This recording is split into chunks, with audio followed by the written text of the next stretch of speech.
Hi there, Larry Seitz here. This is March the 7th, 2023. I'm running for alderperson on the Larry City Council on April 4th. Tomorrow, March 8th, is the very last day to register to vote. If you don't vote tomorrow, you have to wait till the next election. All right, so today I want to talk about what I think is the major problem, the real problem affecting Larry City, and that is infrastructure. That's a real problem, and we need real solutions to that, not band-aids or stuff like that. So, as far as infrastructure, that to me means housing and jobs, uh, and all parts of a system are interconnected, and I'll show you how they're all interconnected.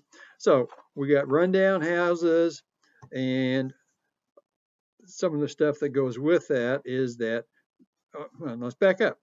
Uh, we Part of the infrastructure problem, we don't have a police officer. So we don't have any housing. The housing is run down, so there's no place for a police officer. The fact that we don't have a police officer, then we have people speeding on the city streets, get in a hurry to get to the highway. They run the stop signs. And then also, since we don't have a police officer, it's a low income area, people can't afford to fix their houses up, I guess. No fault of theirs, but some of them, it is their own fault. And so they wind up stacking up trash. We got one complaint that a guy doesn't subscribe to the trash pickup service, so he puts it in bags right next to his neighbor. His neighbor come and complained at the city council. Uh, the mayor did volunteer to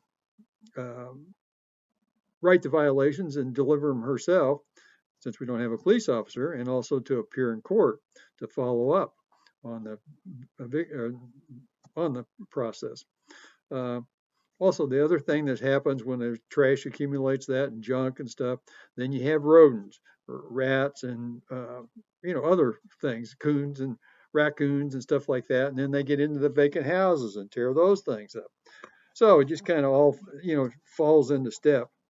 Now, so when the mayor said that she would volunteer to do that, the city clerk went to the county prosecutor, and she was told that the city could do that on their own without a police officer, but the prosecutor warned not to do it because the city might get sued, since the city council members or the mayor don't know the law well. It basically implied they don't know the law well enough to do anything.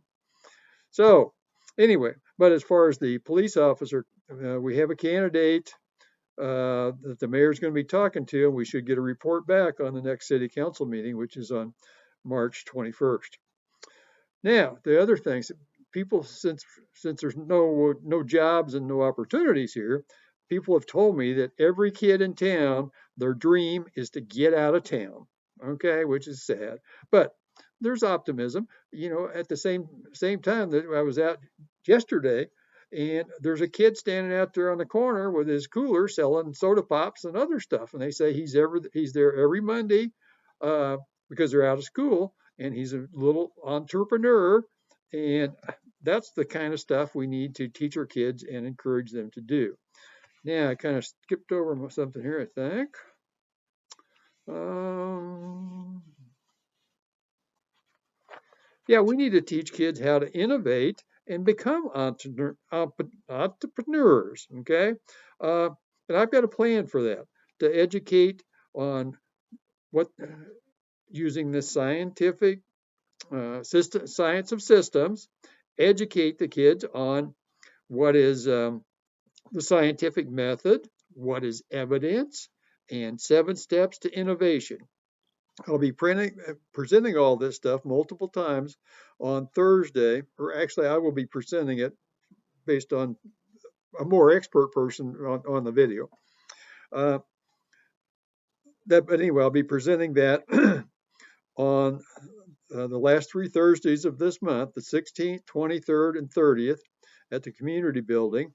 And you can look for announcements in the Courier and the Buyer's Guide. So tomorrow I may try to uh, interview some of the people that I've talked to and got to know some elderly people in the block away at the senior housing place. And oh, my hat. Okay, this one here, I don't know if you can see it or not. It's someplace in New Mexico, I think. It says staff on one side here or the other. Uh, I got a lot of hats. And this one I brought back from California. And my parents taught me to be very thrifty, so I'm cheap. And I bought this at a garage sale in California for like 25 cents and very clean, unused. So that's the kind of person I am. Um, so I think that's it for today. I'm a little bit over, but I encourage you to come to my channels, YouTube, Facebook, and Twitter, and like, share, subscribe, post, make, ask questions, okay? And I hope you vote for me. And that's all for today. Thank you very much.